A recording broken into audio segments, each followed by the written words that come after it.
Hello guys! Currently we're at the parking lot of New Star Resort and Casino.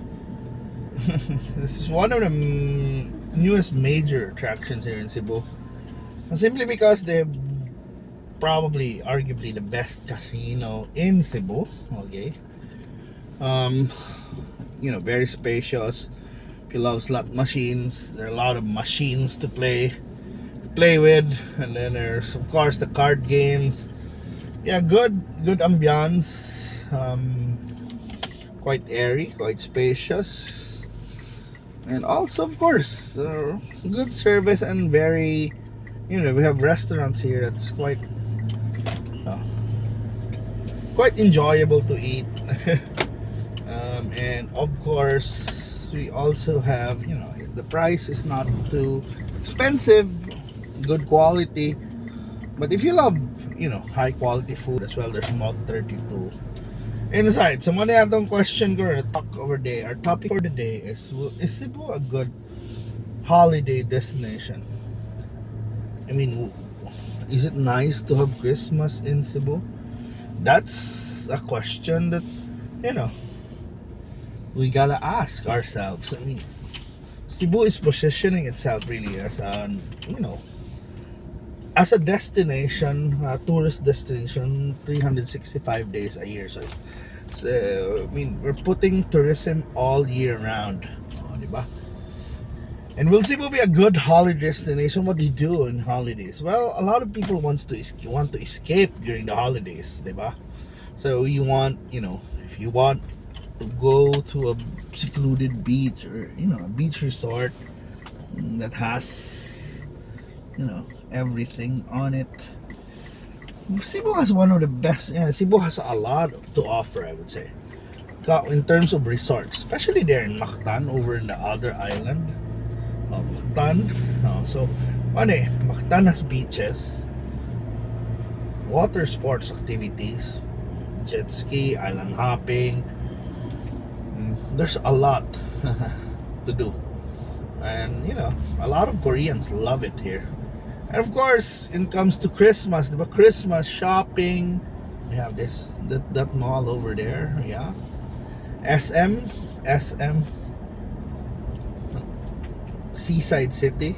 They always say they got it all, and the holiday spirit, the Christmas spirit is always there. And if you're from other places, like you're a local tourist, you're from Mindanao, you spend time there sa SMC side, you can always have a piece of winter wonderland via their ice skating rink. And if you don't know how to ice skate, not necessarily bagong attraction, which is basically like the bump cars, ice bumpers, so it's fun. Diba? It's something, it's like our little piece of winter wonderland. And of course, if you want, your kids to enjoy like winter wonderland, narito is Snow World at Anjo World in Minglanilla. So it's the other way, it's the opposite way. Or kita padung ta sa city. But yeah, for local tourists mo na mga something to offer, shopping kana. And of course for foreign tourists, especially those living in Australia, kana bang not Australia, Northern Hemisphere na kanang winter. If you want to escape the cold, or if you want to escape the extreme heat sa Southern Hemisphere, pwede sa gid mo mag Pilipinas. Well, I'm not only marketing Cebu, but also in general the whole Philippines. We have nice weather in December. Colder than the usual weather sa Pilipinas, because we have the monsoons, or we have the wind from the north sa mga winter parts. In fact, Baguio is gonna be full again because it will be like our own version of a very cool place. But for people who are in the cold regions who doesn't like winter, who doesn't like the snow, who doesn't like the freeze, hello to my friends in Chicago. Well, the Philippines, Cebu has a lot to offer as well. Sama niyo, going to the beach. There are also nice beaches in the south. Of course, December, instead of winter in yung activities, we have canyoneering, we have whale watching, uh, even scuba diving and free diving there in Moalboal or even here in Mactan. That's what they offer, and it's a great one. Just like the rest of the Philippines, Cebuanos celebrate Christmas. It's fun. If you go to a church, you'll see a lot of people. If you want to see fireworks, there will be lots of fireworks on the 24th and even in the New Year. Diba? O pala tayo iconic New Year moment like a Times Square, but I don't know, basi kanilang taga Sisilak, they will make an iconic New Year experience. But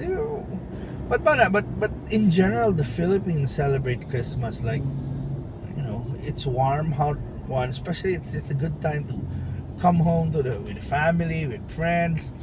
Yeah, if you have Filipino friends, try celebrating Christmas with with a balikbayan in his family, and you realize how how how we celebrate Christmas also in a grand way, in a big way.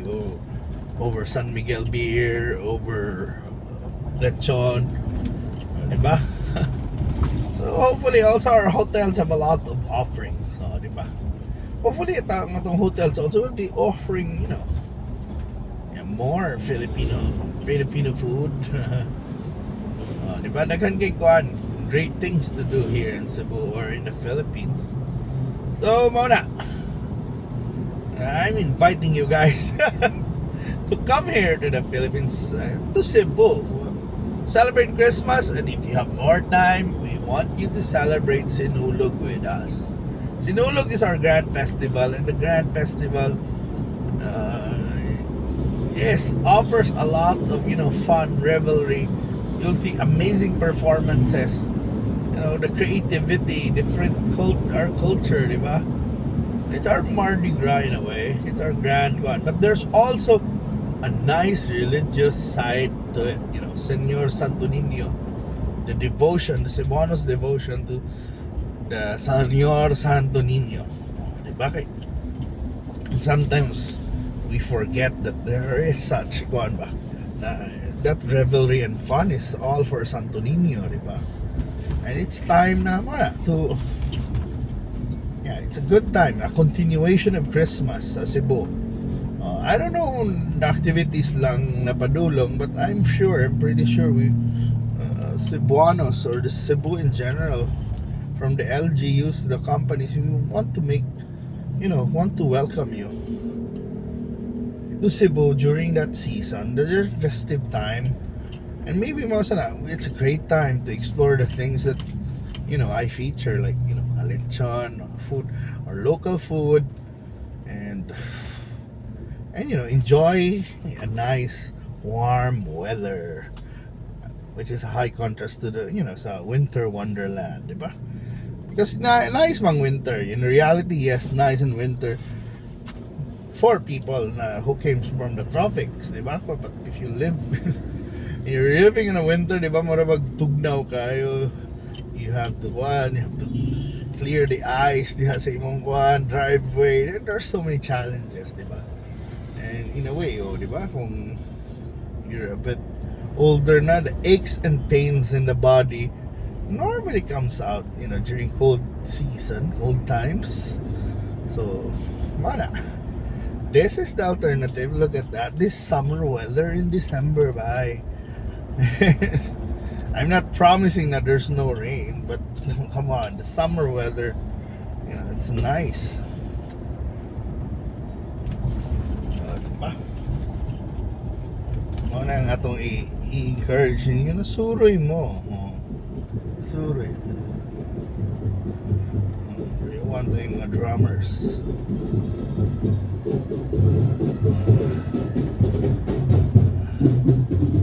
Muna. And anyway, it was just a very quick trip. Paspas kayo. I love driving on a Sunday. But yeah, so we've been driving once again this December because we have a lot to talk about, bro. So Mona,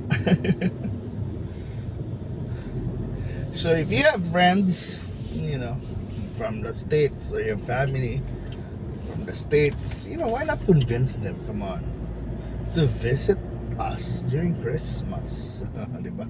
Although man, it's peak season for some also. Sa naingon, na, it's not for the cheapskate because it's gonna be, most hotels will be charging more than usual.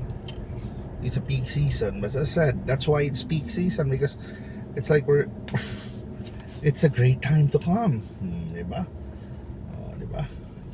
You could stay at our many hotels now and enjoy their offerings, but there are a lot. Cebu has a lot to offer also outside the hotels. So this is Cebu, guys, and yes, come here, please do. It's really an awesome place for Christmas. Celebrate Christmas in the Philippines with your family, of course. Or if you want to spend Christmas alone, I could say that there are so many things to do as well. If you just want to, heal your heartbreaks like Catherine Bernardo, you can, go to resorts outside the city, those smaller resorts in, sleepy towns. Cebu is Cebu is surrounded with islands, and there are many towns that have accommodations, that have places to stay where you can, unwind, reflect, and so, kuhaan ba? Still have a meaningful Christmas, diba? Oh, diba? It's a nice, pero ako, yeah, there are many options. Yeah, like you go to Bantayan, for example. There are beaches there, like in Malboal. There's Club Serena, for example. So why not celebrate Christmas here when you can? Thank you so much for watching, and I hope to see you once again in our drives. Very sorry I haven't been driving much lately, but well, that's that's part of being busy, and also having so much backlogs and doing life stuff. But hey, we're good. We're ready to prepare. We're preparing to have a meaningful or a celebratory Christmas, a great Christmas ahead. So thank you so much for watching, and I hope to see you all on our next drive. Suri-suri ta, bisita niyo po pohon. And thank you so much for watching. Bye.